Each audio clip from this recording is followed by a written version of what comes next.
بسم الله الرحمن الرحيم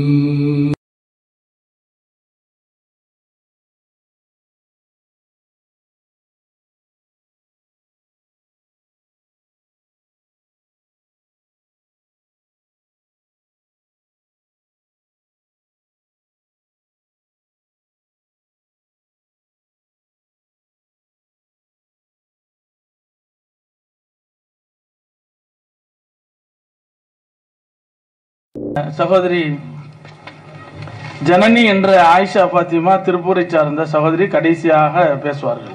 அஸ்ஸலாமு அலைக்கும் வரஹ்மத்துல்லாஹி வபரகாத்துஹு. என்னுடைய பெயர் ஆயிஷா ஃபாத்திமா. என்னுடைய பழைய பெயர் வந்து ஜனனி. நான் பிகாம் படிச்சிருக்கேன். என் ஃபேமிலியில் நான், தம்பி, அம்மா, அப்பா. நான் வந்து கன்னடம் பேசக்கூடிய தேவாங்க செட்டியார் சமூகத்தில் பிறந்தேன். சின்ன வயசுலேருந்து என்னை எங்கள் அம்மா அப்பா எப்படி வளர்த்தாங்கன்னா, காலையில் சாப்பிட்னா கூட கோயிலுக்கு போயிட்டு சாமி கும்பிட்டுட்டு பூஜை புனஸ்காரம் பண்ணாதான் சாப்பிடவே முடியும். அந்த மாதிரி ஒரு சுச்சுவேஷனில் தான் எங்கள் ஃபேமிலியில் என்னை வளர்த்தாங்க. அதனால 10th வரைக்கும் வந்து பார்த்தீங்கன்னா ஹிந்து மதத்தில் ரொம்ப அதீத பற்று எனக்கு அதிகம். எப்படின்னா வந்து ரோட்டில் போகிற பேனரை கூட விட்டு வைக்க மாட்டேன், அதையெல்லாம் பார்த்து கும்பிடுவேன். அந்த அளவுக்கு வந்து எனக்கு ஹிந்து மதத்தில் ரொம்ப பற்று அதிகம். என்னுடைய பெரியப்பா வந்து அவரோட டீனேஜில் வந்து கிறிஸ்துவத்தை வந்து தழுவிட்டாரு. அவர் வந்து திருப்பூரில் ஒரு பிஷப்பா, ஒரு பெண்டிகாஸ்ட் சர்ச் பாஸ்டராக இருக்காரு. ஸோ அவங்க வீட்டிலேருந்து நான் 10th எக்ஸாம் எழுதக்கூடிய ஒரு சுச்சுவேஷன் அமைஞ்சது. அதனால அவங்க வீட்டில இருந்து நான் 10th எக்ஸாம் எழுதும் போது அவர் வந்து ஹிந்து மதம்ன்றது வந்து எவ்வளோ மோசமானது அப்படின்றத பற்றி எனக்கு நிறைய சொன்னார். அதாவது நாங்கள் வந்து லட்சுமி, சரஸ்வதி அந்த மாதிரி வந்து சிலைகளை வந்து ஒய்யாரமாக வச்சு வழிபடுவோம். அதே வந்து உருவத்தை வந்து பட்டாசுல வச்சு வெடிச்சு செதற வச்சு அது எங்கள் காலாலையும் மிதிப்போம். அந்த மாதிரி ஒரு மதம் வந்து இந்து மதம். கிறிஸ்டின் தான் உண்மை. ஏன்னா வந்து நம்மளுடைய பாவங்களுக்காக வந்து ஏசு வந்து சிலுவையில் வந்து ரத்தம் சிந்திருக்காருன்னு சொல்லிட்டு ஏசு சிலுவையில் அறைப்பட்ட அந்த அடிப்பட்ட சில சீடிஸ் எல்லாம் போட்டு காமிச்சாங்க. அதை பார்த்தோன்னே நான் நினைச்சேன், சரி நம்மளுடைய பாவங்களுக்காக வந்து ஏசு வந்து இவ்வளோ ரத்தம் சிந்தி இவ்வளோ வேதனை அனுபவிச்சிருக்காரு இல்லையா, அப்போ ஏசு தான் வந்து உண்மையான தெய்வம் அப்படின்னு நினச்சிட்டு கிருஷ்ணாட்டி தான் உண்மைன்னு புரிஞ்சுக்கிட்டு ஹிந்து மதத்தில் வழிபட்ட எல்லாத்தையும் நான் விட்டுட்டேன். இப்படி என்னோட வாழ்க்கை போயிட்டு இருந்தது. நான் பெரியப்பா வந்து ஒரு பெண்டிகாஸ்ட் சர்ச் பாஸ்டராக இருக்கனால அங்கே வந்து எப்படி இருக்குன்னா, பேய் ஓட்டுறது, பிசாஸ் ஓட்டுறது, அந்நிய பாஷை பேசுறது, இந்த மாதிரி வந்து அதிகமாக இருக்கும். அப்போ வந்து ஒன்றுமே புரியல. நான் பார்க்காத சில விஷயங்களை வந்து கிறிஸ்துவத்தில் பார்த்தேன். அப்போ தோணுச்சு, ஒரு வேளை வந்து நம்ம இத்தனை நாள் ஃபாலோ பண்ண ஹிந்து ரிலிஜன் வந்து ரொம்ப தப்பு போல் இருக்கு, கிறிஸ்டியானிட்டி தான் உண்மை போல் இருக்கு. ஏன்னா வந்து என்னென்னோ புதுசு புதுசாக பாஷையெல்லாம் பேசுகிறாங்க, நம்மளுக்கு தெரியாத எத்தனையோ விஷயத்தில் நடக்குதுன்னு சொல்லிட்டு ஒரு 10th கம்ப்ளீட் பண்ணுற வரைக்கும் வந்து பைபிள்லாம் படிச்சது கிடையாது. ஜஸ்ட் வந்து சர்ச்சுக்கு போகிறது, பாஸ்டிங் இருக்கிறது, இதெல்லாம் ஃபாலோ பண்ணிட்டு இருந்தேன். அப்புறம் 11th 12th மறுபடியும் எங்கள் வீட்டிலேருந்து நான் படிச்சுட்டு இருந்தேன். அப்போ வந்து எனக்கு சர்ச்சுக்கு போகிறது அது எல்லாமே ரொம்ப கேப் இருந்துச்சு. அந்த டைமில் எனக்கு ரொம்ப நெருக்கமாக நான் ஃபீல் பண்ணது வந்து பைபிள் தான். பைபிளில் வந்து புதிய ஏற்பாடு ஃபுல்லாக படிச்சுட்டே இருப்பேன். ஏன்னா அதில் வந்து இயேசுவோட அன்பை பற்றி, அவர் சிலுவையில் அடிபட்டது, இது மட்டுமே இருக்கும். இதை படிக்க படிக்க இயேசு மேலே ரொம்ப ஒரு அன்பு ஏற்பட்டது. ஒரு ஸ்டேஜுக்கு மேலே என்னாச்சுன்னா, சரி புதிய ஏற்பாடு படிச்சுட்டோம், பழைய ஏற்பாடு படிச்சு பார்ப்போம், அதில் என்னதான் இருக்குன்னு சொல்லிட்டு பழைய ஏற்பாடு படிக்க ஆரம்பித்தேன். பழைய ஏற்பாடு படிக்க படிக்க வந்து பார்த்தா எந்த அளவுக்கு வந்து நான் கிறிஸ்துவத்தை விரும்பணும், அதே அளவுக்கு வந்து கிறிஸ்துவத்தை நான் வெறுக்கக்கூடிய ஒரு சூழ்நிலை வந்து அதை படிக்கும்போது ஏற்பட்டுச்சு. ஏன்னா அதில் இருக்கக்கிட்ட நிறைய முரண்பாடுகளான விஷயங்கள், சில விஷயங்கள் வந்து படிக்கவே முடியாதான வல்கரான சில விஷயங்கள்லாம் இருந்தது. அதுக்கப்புறம் பெரியப்பாட்ட சொல்லுவேன், எனக்கு என்ன இப்போ பைபிள் படிக்கலாம் பிடிக்கல அப்படின்லாம் சொன்னால், இல்லை நீ இதை படிக்க தான் உனக்கு வந்து நல்ல உறுதி ஏற்படும் அப்படின்னு சொல்லுவாங்க. சரின்னு சொல்லி படிச்சுட்டு இருந்தேன். ஒரு ஸ்டேஜுக்கு மேலே அந்த பைபிளை பார்த்தா என்ன தோணுன்னா, முன்னாடி வந்து போட்டிருப்பாங்க பரிசுத்த வேதாகமம்னு, ஆனால் தோணும் இது பரிசுத்த வேதாகம் தானா அப்படின்னு தோன்ற அளவுக்கு அதில் இருந்தது. அப்புறம் ஒரு ஸ்டேஜில் வந்து இல்லை கடவுளே கிடையாது, ஜீசஸ் வந்து கடவுள் கிடையாது, ஏன்னா வந்து நிறைய முரண்பாடுகள் இருக்குது அப்படின்னு தோணும். ஆனால் பிரச்சனைன்னு வந்து நம்ம யாருக்கிட்ட போய் ப்ரே பண்ண முடியும், நம்மளுக்கு இப்போ தெரிஞ்ச ஜீசஸ் தான். ஸோ ஜீசஸ் கிட்டே ப்ரே பண்ணலாம்னு சொல்லிட்டு ப்ரே பண்ணிட்டு இருந்தேன். என்னோட 12th சம்மர் ஹாலிடேஸில் வந்துட்டு நான் ஒரு கம்ப்யூட்டர் கிளாஸ் சென்டரில் போய் படிச்சுட்டு இருந்தேன்.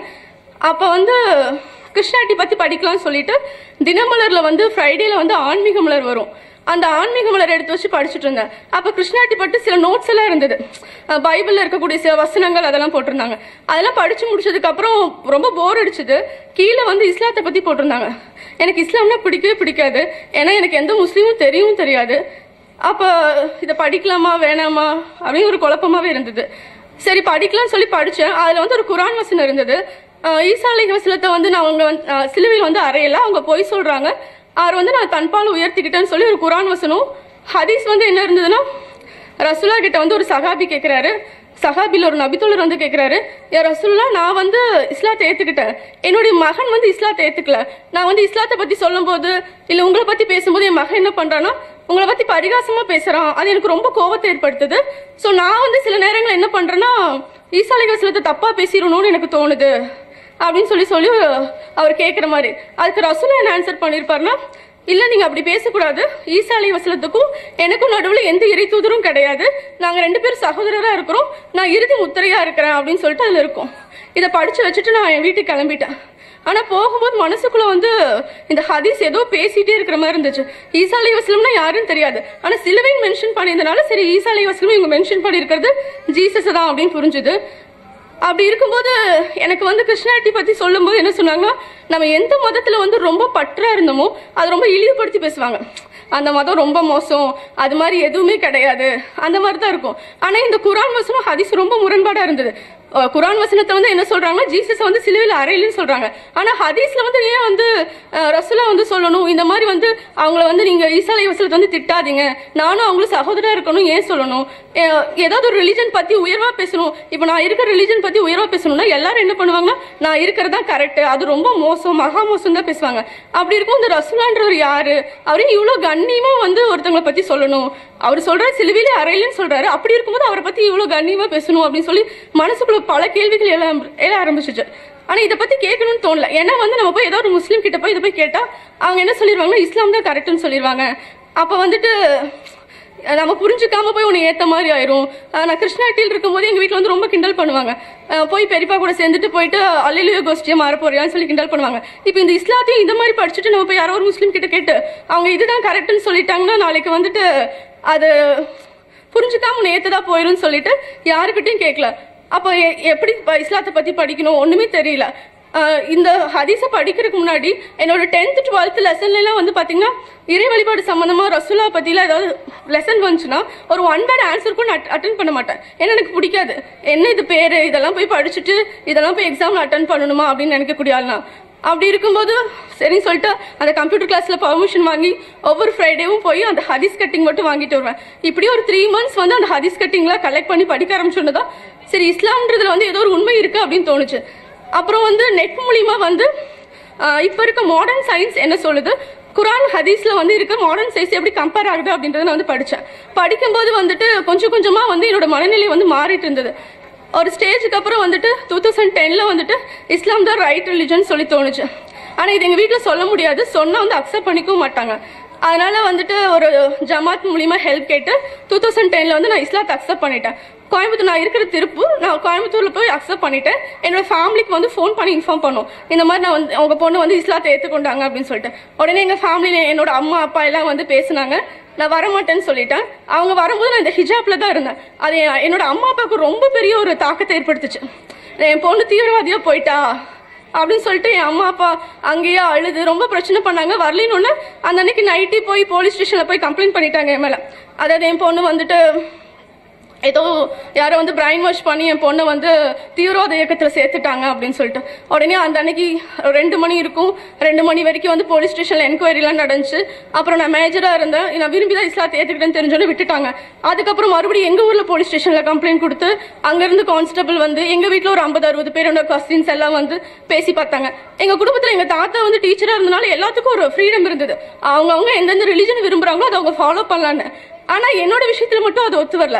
என் பெரியப்பா 2 பேர் வந்து கிறிஸ்டினா இருக்காங்க, ஒரு சித்தப்பா வந்து நாத்திகவாதியா இருக்காங்க, எல்லாத்துக்கும் ரைட்ஸ் இருந்தது. ஆனா நான் இஸ்லாத்தை ஏத்தது வந்து அவங்க யாரும் ஏத்துக்கல. அங்க கூட்டிட்டு வந்துட்டு என்ன பண்ணாங்கன்னா, இருக்கிற பேய்லயே பெரிய பேய் உனக்கு பிடிச்சிருக்குன்னு சொல்லிட்டு பள்ளிவாசத்துலயே வந்து ஒரு குரூப் வந்து என்ன பண்ணுவாங்க, தலையில திண்ணீர் போடுறது அந்த மாதிரி பண்ணிட்டு இருந்தாங்க. ஒரு பக்கம் கொஞ்ச நேரம் கூட்டிட்டு போய் என்ன பண்ணுவாங்கன்னா பைபிள் வசனம் எல்லாம் படிச்சு காமிச்சிட்டு இருப்பாங்க. இதுல ஏதோ ஒண்ணு பண்ணாலாச்சும் மாறுவாளன்னு பார்த்தாங்க. எதுவும் நான் மாறல, நான் இப்படிதான் இருப்பேன்னு சொல்லிட்டேன். சொன்னோன்னே எல்லாம் அடிச்சுட்டு சபிச்சுட்டு அவங்களால என்னென்ன பண்ண முடியுமோ அதெல்லாம் பண்ணிட்டு போனாங்க. அதுக்கப்புறம் எனக்கு ஒரு இந்த ஜமாத்தை வந்து இன்ட்ரோ பண்ணி வச்ச ஒரு பொண்ணை வந்து எங்க ஃபேமிலியில வந்து இந்த பொண்ணு தான் சொல்லியிருக்காங்கன்னு தெரிஞ்சோன்னா டெய்லியும் அந்த வீட்டுல போய் பிரச்சனை பண்றது. அந்த பொண்ணு வீட்டுல காலையில கதவை திறந்தா என் அம்மா அப்பா இன்னும் சில எங்க சமூகத்தை சார்ந்த கொஞ்சம் ஹெட்டான ஆளுகெல்லாம் போயிட்டு அந்த பொண்ணு வீட்டுல வந்து என் பொண்ணு வராத வரைக்கும் உங்க பொண்ணுக்கு நிக்கா நடக்காது அப்படின்ற மாதிரி பல பிரச்சனைகள் பண்ணாங்க. அதனால நான் வந்து சேலம் மதரசால படிச்சுட்டு இருந்தேன். அந்த பொண்ணு அவங்க ஃபேமிலியில் வந்து ரொம்ப கேட்டாங்க, எங்கள் வீட்டில் இருக்கவே முடியல, எங்களுக்கு யாரும் ஹெல்ப் பண்ணவும் ஆள் இல்லை, உங்கள் ஃபேமிலியில் காலையில் நாங்கள் டோர் ஓப்பன் பண்ணால் உங்கள் ஃபேமிலி மெம்பர்ஸ் தான் இருக்காங்க அப்படின்னு சொல்லி கேட்டாங்க. சரி, அதுக்கு மேலே நாங்கள் இருந்தால் வந்து அந்த பொண்ணோட கல்யாணம் எல்லாமே தடைப்படும். அவங்க எவ்வளோ கஷ்டப்பட்டு அந்த கல்யாணத்துக்கு அரேஞ்ச் பண்ணியிருந்தாங்கன்னு எனக்கு தெரியும். அதனால நான் என் ஃபேமிலி கூட போகிறேன்னு சொல்லிட்டேன். என் ஃபேமிலியில் வந்து அப்போ என்ன சொன்னாங்கன்னா, நீ வந்து ஹிஜாப் போட்டுக்கலாம், குர்ஆன் ஓதலாம், எல்லாம் பண்ணிக்கலாம், நாங்கள் ஒரு ரூல்ஸும் உனக்கு போட மாட்டோம், எந்த தடையும் கிடையாது, எப்படி வந்து பெரியப்பா கிறிஸ்டினா இருக்காரோ அந்த மாதிரி நீ ஒரு முஸ்லீமா இருக்கலாம் அப்படின்னு சொல்லிட்டு கூட்டிட்டு போனாங்க. ஆனால் நான் போனப்போ வந்து நைட் ஒரு 3 மணி இருக்கும், திருப்பூர் போய் ரீச் பண்ணோம். போனோன்னா ரயில்வே ஸ்டேஷனில் பண்ண ஃபர்ஸ்ட் பிரச்சனையும் வந்து ஹிஜாப் கழட்டணும் அப்படின்றது தான். இதை வந்து போட்டுட்டுலாம் நான் வந்து உங்களை வந்து எங்கள் ஏரியாக்கே நான் கூட்டிகிட்டு போக மாட்டேன், இதை கழட்டணும்னு சொல்லி தான் பிரச்சனை பண்ணாங்க. அப்புறம் இதே ஹிஜாப்போட தான் போனேன். போயிட்டு நிறையா வீட்டில் வந்து 2-3 நாள் பிரச்சனை இருந்தது. மறுபடியும் கேஸ் வந்து வாபஸ் வாங்கணும்னு சொல்லிட்டு போலீஸ் ஸ்டேஷன் கூட்டிகிட்டு போனாங்க. அங்கே போனோன்னே என்னாச்சுன்னா வந்து, நீ இந்த ரிலீஜனை வந்து இதே மாதிரி ஃபாலோ பண்ணிட்டே இருந்தீங்கன்னா உனக்கு ஹெல்ப் பண்ண பொண்ணை வந்து நாங்கள் கூப்பிட்டு என்கொயர் பண்ணுவோம், அந்த மாதிரி ரொம்ப பிளாக்மெயில் பண்ண ஆரம்பிச்சிட்டாங்க. அந்த பொண்ணு விஷயத்தை பற்றி சொன்னால் நான் வந்து பயப்படுவேன்னு சொல்லிட்டு அந்த பொண்ணை வச்சு வந்து என்னை ஹிஜாப் போட விடலை, தொழுக விடலை, குரான் படிக்கவில்லை, இப்படி பல பிரச்சனைகள் பண்ணிட்டு இருந்தாங்க. ஒரு ஸ்டேஜுக்கு மேலே இப்படி 3 வருஷம் கடந்து போயிடுச்சு. ஒரு வருஷம் வந்து பார்த்தீங்கன்னா வீட்டில் ரொம்ப கேவலமாக நடத்துவாங்க. அதாவது என்னன்னா, ஒரு பேய் பிடிச்சிருச்சு, பிசாஸ் பிடிச்சிருச்சுன்னு சொல்லிட்டு சர்ச்சு கூட்டிகிட்டு போய் ப்ரே பண்ணுறது, கோயிலாக கூட்டிகிட்டு போய் மந்திரிக்கிறது, இதெல்லாம் பண்ணுவாங்க. ஒரு ஏதாவது எங்கள் ஃபேமிலியில் ஒரு ஃபங்க்ஷன்லாம் நடக்கும், கொலு அந்த மாதிரிலாம் நடக்கும், கூட்டிகிட்டு போவாங்க. கூட்டிகிட்டு போயிட்டு காலில் வந்து விழுன்னு சொல்லுவாங்க, ஸ்லோகம் சொல்லுன்னு சொல்லுவாங்க. அதெல்லாம் செய்யலைன்னு சொன்னால் உடனே என்ன பண்ணுவாங்கன்னா, உடனே அந்த இடத்துலயே வந்து ரொம்ப இன்சல்ட் பண்ணி பேசுறது, போய் இந்த துளுக்குச்சியை மாறிட்டு அதனால தான் உனக்கு புத்தி இப்படி ஆயிடுச்சு அப்படின்னு சொல்லி கிண்டல் பண்ணுவாங்க. அப்புறம் கொஞ்ச நாள் ஆக என்னாச்சுன்னா, இந்த பொண்ணுக்குள்ள ஒரு தேடல் இருக்கு, ஏதோ ஒன்று சர்ச் பண்ணுது அப்படின்றது தெரிஞ்ச ஆரம்பிச்சோன்னா, பெரியப்பா வீட்டுக்கு போனால் கிருஷ்ணாட்டி ஃபாலோ பண்ணணும், ஏசுதான் உண்மையான கடவுள்னு சொல்லிட்டு உட்காந்து 2 மணி நேரம் 3 மணி நேரம் கிளாஸ் எடுப்பாங்க. இந்த பக்கம் போனால் ஹிந்து மதம் தான் கரெக்ட், இதை தான் நீ ஃபாலோ பண்ணணும்னு சொல்லி பேசுவாங்க. ஒருத்தங்க நாத்திகம் தான் கரெக்டுன்னு சொல்லி பேசுவாங்க. எல்லா பக்கம் அவங்க என்னென்ன சொல்கிறாங்களோ அதெல்லாம் ஃபாலோ பண்ணால் என்னை வந்து அக்செப்ட் பண்ணிப்பாங்க. இஸ்லாம் தான் கரெக்டுன்னு நான் பேச ஆரம்பிச்சுன்னா அதை அக்செப்ட் பண்ணிக்க மாட்டாங்க. பெரியப்பா எல்லாரும் சொன்னது என்னன்னா, நீ வந்து இஸ்லாத்தை வந்து குரான்ல தேடுற, குரான்ல வந்து இஸ்லாத்தை தேடாத, ஏன்னா வந்து குரான்ல இஸ்லாத்தை தேடினா இப்படி பைத்தியம் பிடிச்சத நீ சுத்துவ, நீ முஸ்லீமா பாரு, எந்த ஒரு முஸ்லீமும் வந்து இஸ்லாத்தை ஃபாலோ பண்ண மாட்டாங்க, எல்லாரும் வந்து ரொம்ப மோசமாக தான் நடந்துப்பாங்க அப்படின்னு சொல்லி சொன்னாங்க. ஒரு ஸ்டேஜுக்கு மேலே எனக்கும் பெரியப்பாக்கும் நடுவில் பெரிய ஆர்கியூமெண்ட்டே நடந்தது. அவர் வந்து கிறிஸ்டியானிட்டி தான் கரெக்டு, நான் ஒரு சிடி போடுறேன், இந்த ஒரு 5-6 சிடி நீ பார்த்துட்டு நீ எந்திரிக்கும் போது ஒரு கிறிஸ்டினாக தான் நீ எந்திரிப்ப, அந்த முஸ்லீம்ன்ற ஒரு விஷயமே நீ பேச மாட்டே அப்படின்னு சொல்லி கேசட்டில் போட்டு காமிச்சாங்க. அந்த கேசட்டில் பார்த்தா அவங்க போட்டிருக்க கேசட்லேயே வந்து இறைவன் ஒருத்தன் தான் இருக்குன்னு சொல்லிட்டு எல்லா வசனங்களும் இருக்கு. அப்போ அதை போய் சொல்ல போனால் கூட என்ன சொல்லுவாங்கன்னா, உனக்கு நாங்கள் இவ்வளோ சிடி போட்டு விட்டது வேஸ்ட்டு, ஏன்னா வந்துட்டு இவ்வளோ நல்ல விஷயம் போட்டிருக்கோம், உனக்கு அதெல்லாம் மண்டையில் ஏறல, அந்த ஒரே ஒரு இறைவன் தான் இருக்குன்னு சொல்கிற வசனம் தான் மண்டையில் ஏறுதா, அப்போ உனக்கு இன்னும் பெரிய பேய் தான் பிடிச்சிருக்குன்னு சொல்லிட்டு கேரளா கூட்டிட்டு போய் பூஜை பண்றது, நம்பூதிரிசை கூட்டிட்டு வந்து வீட்டில் பூஜை பண்றது, இப்படியே இருந்தது. இதுக்கு மேலே வந்து வீட்டில் இருக்க முடியாதுன்ற ஒரு சுச்சுவேஷன் இருந்தது. 2000 இப்போ வந்து ஜான்வரி மந்த்ல வந்து எனக்கு வந்து பெரியப்பா கூட ஆர்கியூமெண்ட் பண்ணதுக்கு அப்புறம் சரி இப்படியே விட்டா இவன் மறுபடியும் அதே ரிலிஜன்ல தான் இருப்பான்னு சொல்லிட்டு 2013 ஜான்வரியில் வந்து சரி மேரேஜுக்கு பார்த்துடலாம், கல்யாணம் பண்ணி வச்சுட்டு நம்ம ப்ராப்ளம் சால்வ், அதுக்கப்புறம் வந்து அவள் என்னவா இருக்கணும்னு நினைக்கிறாளோ அது அவளுக்கும் கல்யாணம் பண்ணிக்கக்கூடிய ஃபேமிலிக்கும் இருக்க பிரச்சனை அப்படின்னு சொல்லிட்டு இது பண்ணாங்க. சரி அதுக்கப்புறம் வீட்டில் இருக்க முடியாது அப்படின்னு தோணுச்சு. ஆனால் வந்து மறுபடியும் நான் எங்கேயாச்சும் வெளியில் வந்து அந்த ஜமாத்தில் எனக்கு ஹெல்ப் பண்ணி என் மூலியமாக அந்த யாருக்கு பிரச்சனை வந்துடக்கூடாதுன்னு ரொம்ப உறுதியாக இருந்தேன். அப்படி வரதா இருந்தாலும் வந்துட்டு ஒரு ஜென்ஸ் கிட்ட வந்து ஹெல்ப் கேட்டு வரதுக்கு பிடிக்கல. ஏன்னா வந்து நம்ம பெண்ணாக இருக்கனாலே நம்மளோட சூழ்நிலைகள் எல்லாம் சொல்லி அவங்களுக்கு புரிய வைக்க முடியாது அப்படின்ற மாதிரி தோணுச்சு. அதனால ஒரு 2-3 மாதம் வந்து நெட்டில் சர்ச் பண்ணி சென்னையில் இருக்கக்கூடிய ஒரு லேடிஸ் தாவா சென்டரை வந்து அணுகுனேன். அவங்க வந்து ஹெல்ப் பண்ணுறேன்னு சொன்னாங்க. ஸோ சென்னையிலேருந்து நான் February 15 அன்னைக்கு வந்துட்டு சென்னை போனேன். திருப்பூர்லேருந்து ட்ரெயின் ஏறி போனேன். என் லைஃப்ல வந்து தனியாக ஒரு 1 hour கூட ட்ராவல் பண்ணதில்லை.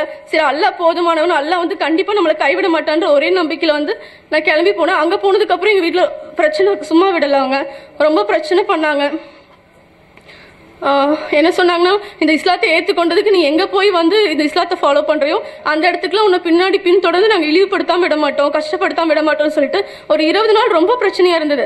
அப்போல்லாம் என்ன சொன்னாங்கன்னா, நாங்கள் ஃபஸ்ட்டு வீட்டுக்கு கூட்டிகிட்டு போய் 3 வருஷம் உன்னை வச்சு நாங்கள் சொல்கிற மாதிரி தான் கரெக்டு, நீ வந்து கரெக்டாக நாங்கள் சொல்கிற மாதிரி ஃபாலோ பண்ணுறேன்னு எங்கள் சமூகத்துக்கு காமிச்சிட்டோம், மறுபடியும் நீ எங்களை எதிர்த்து வந்து இந்த இஸ்லாத்தை ஃபாலோ பண்ண போயிருக்க, அதனால நான் உங்களை சும்மாலாம் விட மாட்டேன்னு சொல்லிட்டு அப்பா என்ன சொன்னார்னா, நீ வெளியில் வந்தேன்னா கண்டிப்பாக என் கையில் உன்னை கொண்டுட்டு தான் நான் போவேன், அதுக்காக நான் ஜெயிலுக்கு போனாலும் எனக்கு அதை பற்றி பிரச்சனை இல்லை அப்படின்னு சொல்லிட்டு ஒரு 2-3 நாள் வந்து நான் இருக்கக்கூடிய இடத்த ரொம்ப தேடிட்டே இருந்தாங்க. வந்துரு, உனக்கு 2 நாள் 3 நாள் டைம் கொடுக்குறோம், அதுக்குள்ள நீ வீட்டுக்கு வந்துட்டீங்கன்னா ஒன்றும் பண்ண மாட்டோம், இல்லைன்னா கண்டிப்பா உன்னை நான் வந்து கொண்டுட்டு தான் போவேன்ற அளவுக்கு அவ்வளோ ஒரு கோவமா இருந்தாங்க. ஆனா அல்லாஹ் வந்து ரொம்ப லேசாக்கி தந்தான். நான் வந்து வீட்டை விட்டு வரும்போது ஒண்ணு தான் நம்பியிருந்தேன். அல்லாஹ் நீ ஃபர்ஸ்டே நான் ஒரு தடவை வந்துட்டேன், மறுபடியும் நான் போய் 3 வருஷம் அவங்க கூட வந்து எவ்வளவு இஸ்லாத்தை பத்தி சொல்லலாம்னு நினைச்சேன். ஆனா அவங்க யாருமே ஃபாலோ பண்ண கிடையாது, யாரும் என்ன ஏத்துக்கும் கிடையாது. இப்போ போய் என் ஃபேமிலியில போய் யாருக்கிட்ட போய் நான் இஸ்லாத்தை சொல்ல போனாலும் அவங்க சொல்ற ஒரே விஷயம், நாங்க பார்த்து வளர்த்த போன நீ வந்து எங்களுக்கு சொல்றியா அப்படின்னு தான் பேசுவாங்களே தவிர யாருமே புரிஞ்சுக்கவே மாட்டாங்க. அந்த இஸ்லாத்தை பத்தி பேசினாவே வந்து என்ன வந்து ஒரு 2-3 நாளைக்கு ஒதுக்கி வைப்பாங்க, ஒரு பேய் பிடிச்ச மாதிரி வந்துட்டு ட்ரீட் பண்றது, இதெல்லாம் தான் இருந்துட்டு இருந்தது. ஸோ ஒரு குறிப்பிட்ட சுச்சுவேஷனுக்கு மேல அவங்களுக்கு எக்ஸ்பிளைன் பண்ண முடியாதுன்னு தெரிஞ்சோன்னு தான் வீட்டு விட்டு வெளியில வந்தேன். வந்ததுக்கு அப்புறம் ரொம்ப பிரச்சனை பண்ணிட்டே தான் இருந்தாங்க. ஆனா அல்லாவுடைய உதவி வந்து ரொம்ப, அவனை நம்புறவங்களுக்கும் அவன் ஒருத்தன் தான் போதுமானவன் நம்புறவங்களுக்கு வந்து அல்லாவுடைய உதவி ரொம்ப சமீபமா இருக்குன்னு சொன்னான். இந்த 3 வருஷத்துல நான் வந்து எங்க வீட்டுல ஒரு ஹிஜாப் போட்டவங்க ரோட்ல பார்த்தா பிரச்சனை வரும், ஒரு தொப்பி போட்டவங்களை பார்த்தா பிரச்சனை வரும், ஒரு பள்ளிவாசல பார்த்தா பிரச்சனை வரும், இப்படியே தான் என்னோட லைஃப் கிராஸ் பண்ணிட்டு இருந்தது. ஆனா அல்லாஹ் வந்து ரொம்ப லேசாக்கி தந்தான். இப்ப அதே அம்மா அப்பா வந்து என்னை வந்து பார்த்தாங்க, என் கூட பேசினாங்க. ஆனா என்ன இஸ்லாத்துல இருக்கிறது மட்டும் அவங்க அக்செப்ட் பண்ணிக்கல. இன்ஷா அல்லாஹ் அவங்களுக்கு தாவா பண்ணணும்னு நினைக்கிறேன். இன்ஷா அல்லாஹ் அவங்களும் வந்து இஸ்லாத்துக்கு வருவாங்க நான் முழுமையா நம்புறேன். எனக்காக நீங்க துவா செய்யுங்க, என் அம்மா அப்பாவும் வந்து இஸ்லாத்தை அக்செப்ட் பண்ணிக்கணும்னு சொல்லிட்டு. அப்புறம் அது மட்டும் இல்ல, நிறைய பெண்கள் வந்து இப்ப இஸ்லாத்தை புரிஞ்சு கொண்டு வந்து இஸ்லாத்துக்கு வராங்க.